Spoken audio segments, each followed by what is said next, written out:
नमस्कार, good morning India में आपका स्वागत है। मैं हूं अदिति राजपूत, मेरे साथ हैं ताबिश। सुशांत सिंह राजपूत मामले की बात करते हैं जो अब सीबीआई के हाथ में पहुंच चुकी है और सीबीआई की टीम उसके लिए मुंबई भी पहुंच चुकी है। सीबीआई की टीम का नेतृत्व एसपी नुपुर प्रसाद कर रही हैं और इसमें सीएफएसएल के भी कई विशेषज्ञ शामिल हो रहे हैं। सीबीआई की टीम आज सुशांत सिंह राजपूत के घर का दौरा करेगी और इस मामले में मुंबई पुलिस को भी सहयोग करने के लिए सुप्रीम कोर्ट ने कहा है। ताबिश बिल्कुल, और जो जानकारी मिली है उसके मुताबिक पोस्टमार्टम करने वाले डॉक्टरों से भी पूछताछ होगी। मुंबई पुलिस के कमिश्नर परमवीर सिंह ने कहा है कि मुंबई पुलिस सीबीआई की मदद करेगी। दिल्ली से आई सीबीआई अफसरों की टीम मुंबई के सांता क्रूज में डीआरडीओ और एयरफोर्स के गेस्ट हाउस में रुकी है। वहां मीडिया का जमावड़ा लगा हुआ है और जानकारी के मुताबिक जांच के लिए कुल 5 अफसर यहां पर पहुंचे हैं।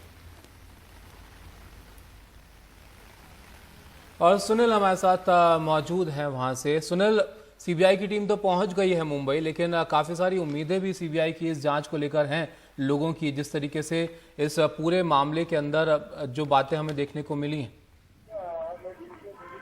जी बिल्कुल, मैं इस समय सांता क्रूज में ठीक उस डीआरडीओ एयरफोर्स के गेस्ट हाउस के बाहर खड़ा हूँ जहाँ पर की सीबीआई की टीम जो कल आई है यहाँ पर ठहरे हैं।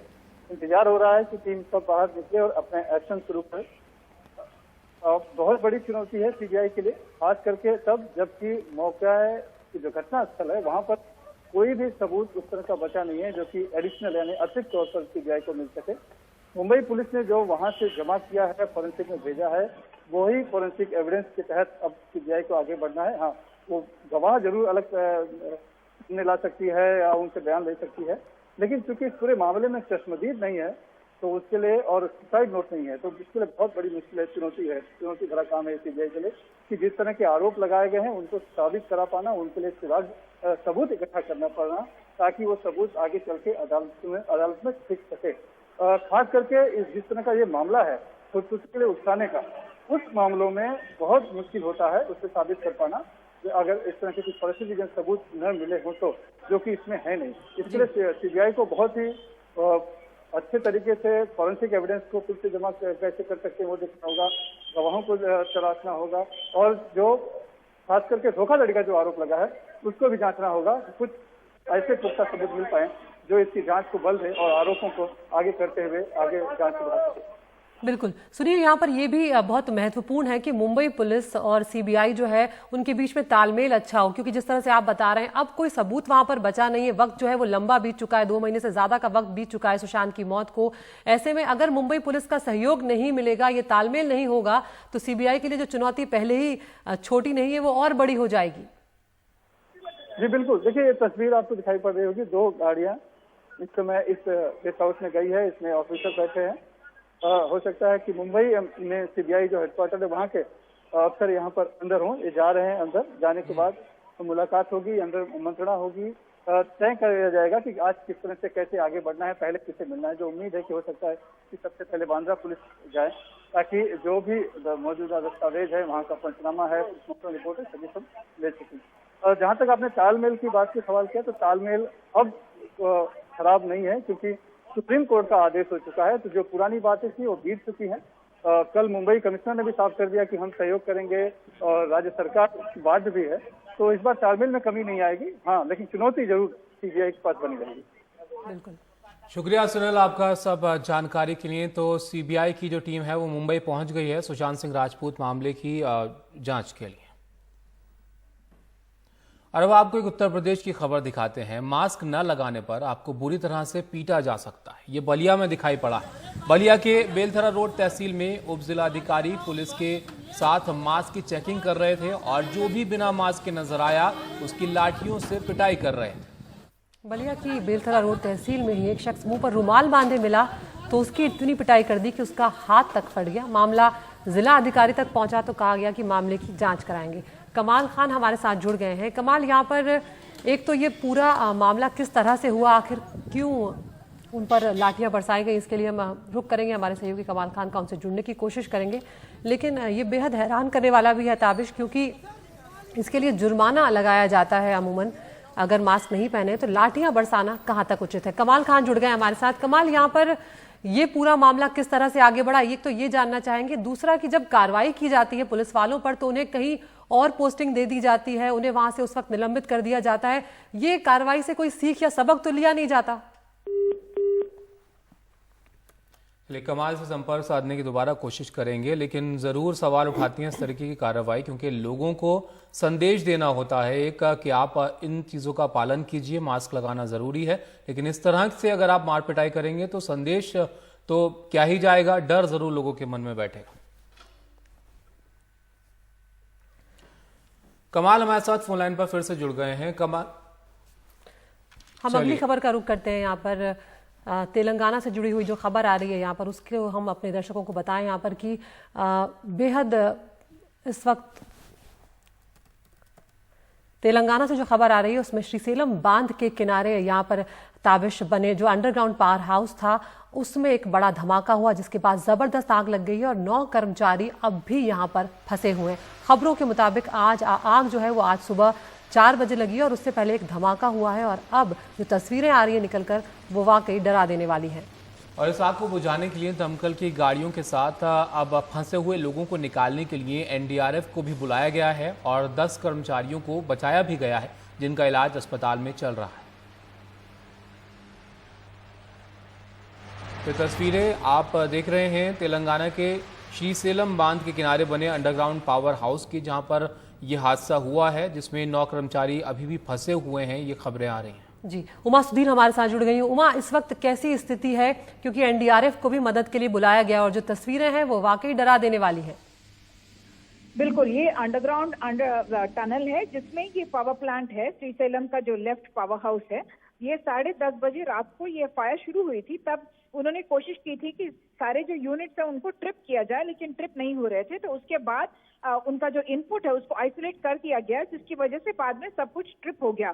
तो प्रोजेक्ट की तरफ से जो डेंजर है वो थम गया, लेकिन उसमें 19 लोग फंसे हुए थे। उनमें से 10 लोग बाहर निकल कर आ गए, लेकिन धुआं और जो फायर हुआ वहां पे, जैसे कि आप समझ सकते हैं ऐसे वाले प्रोजेक्ट में बहुत सारे लेवल्स में होते हैं और 1 डिविजनल इंजीनियर, 4 असिस्टेंट इंजीनियर और 2 जूनियर प्लांट अटेंडेंट और इसके अलावा ये सारे तो ट्रांसपो के एम्प्लॉइज हैं। इनके अलावा 2 अमर राजा बैटरीज के भी जो एम्प्लॉइज वहां पे आए हुए थे वो भी वहां पर फंस गए, लेकिन धुआं की वजह से वो लोग बाहर निकल के नहीं आ पाए। और जो रेस्क्यू के जो टीम्स हैं, लोकल जो रेस्क्यू के टीम्स हैं और सिंगरेनी कोलियरी से भी बुलवाया गया, क्योंकि उनको एक्सपीरियंस है ऐसे अंडरग्राउंड प्लांट्स में काम करने की और ट्रैप लोगों को बचाने की, उनको भी बुलवाया गया। लेकिन धुएं की वजह से बहुत सारे लोग अंदर नहीं जा पाए और रेस्क्यू एफर्ट काफी मुश्किल हुआ, क्योंकि करंट भी जब बंद कर दिया गया तो अंदर पूरा अंधेरा भी था। जो सीएमडी है वहाँ के प्रभाकर राव, उनका कहना है कि डैमेज कितनी हुई है उसका तो अंदाजा धुआं पूरा निकलने के बाद ही पता चलेगा, लेकिन पहले उनका जो फोकस है वो इनके 9 लोगों के रेस्क्यू पर है और उनके जो 9 लोग थे उनके फैमिली वाले परिवारजन भी उसी एरिया में पहुंच चुके हैं बहुत टेंशन के साथ कि बहुत वक्त गुजर गया है। ऑलमोस्ट अभी 11 घंटे होने वाले हैं कि ये एक्सीडेंट हुआ, उसके बाद उनकी परिस्थिति क्या होगी। शुक्रिया उमा आपका सब जानकारी के लिए। तो आग में 9 कर्मचारी फंसे हुए हैं, ये खबर निकल कर आ रही है। अंडरग्राउंड पावर हाउस में यह हादसा हुआ।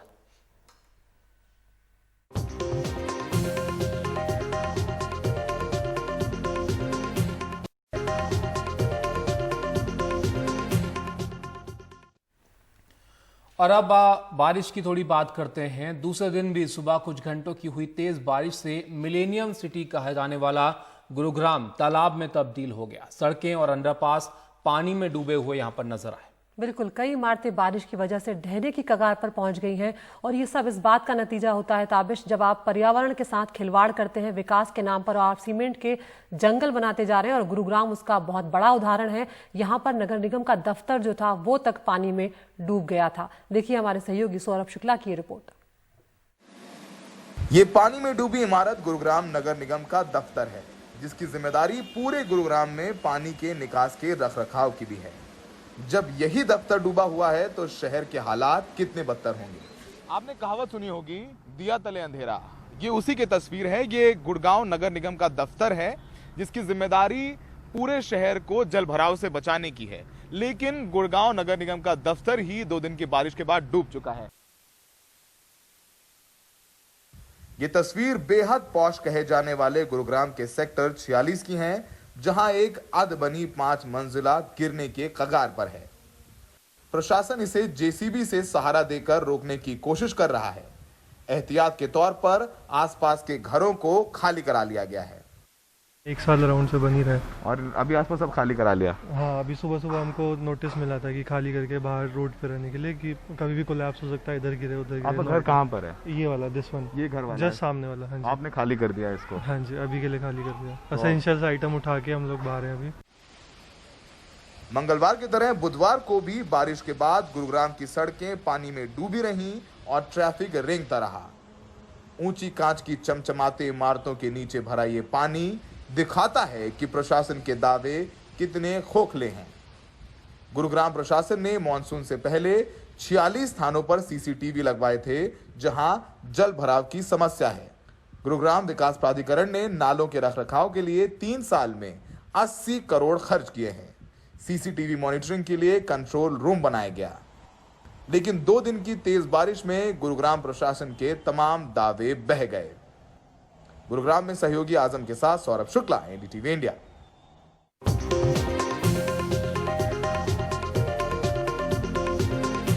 सकते हैं तो सबसे पहली खबर जो है वो उत्तर प्रदेश से आ रही है, क्योंकि वीडियो जो है जिसमें पुलिस जमकर पिटाई कर रही है लोगों की, और ऐसे लोगों की पिटाई हो रही है जिन्होंने मास्क पहना भी हुआ है। हालांकि शुरुआत उन लोगों से हुई थी जिन्होंने मास्क नहीं पहना हुआ था, और इस सब पर एसडीएम की जो लाठियां चली हैं वो काफी उसको लेकर आलोचना हो रही है। दूसरी खबर है अभिनेता सुशांत सिंह राजपूत से जुड़ी हुई, जिस मामले में सीबीआई आज से अपनी जांच शुरू करने जा रही है। सीबीआई की 5 सदस्यों की टीम मुंबई पहुंच चुकी है और उन डॉक्टरों से भी पूछताछ होगी जिन्होंने सुशांत का पोस्टमार्टम किया था। तीसरी खबर है प्रशांत भूषण से जुड़ी हुई, जिसमें माफीनामे के लिए प्रशांत भूषण को 24 अगस्त तक का वक्त दिया है। 24 अगस्त को अगली सुनवाई जो है वो इस मामले की होगी, जिसमें सजा पर फैसला सुनाया जाएगा।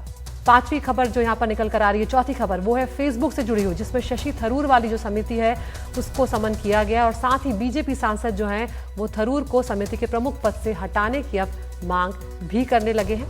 इसके अलावा पांचवी खबर जो है वो मुंबई से जुड़ी हुई है, जिसमें अब नया आदेश जो है वो निकल कर आया है आइसोलेशन को लेकर। 50 पार की जो उम्र के लोग हैं वो अब होम आइसोलेशन उनको नहीं किया जाएगा। अगर वो कोरोना पॉजिटिव पाए जाते हैं तो उन्हें कोविड केयर सेंटर जाना होगा। तो ये वो खबरें हैं जिन्हें आप YouTube में जाकर एनडीटीवी के पोल कर सकते हैं और आप चुन सकते हैं कौन सी खबर आप देखना चाहते हैं। तो आज के लिए एनडीटीवी इंडिया में फिलहाल इतना ही। मुझे दीजिए इजाजत। नमस्कार।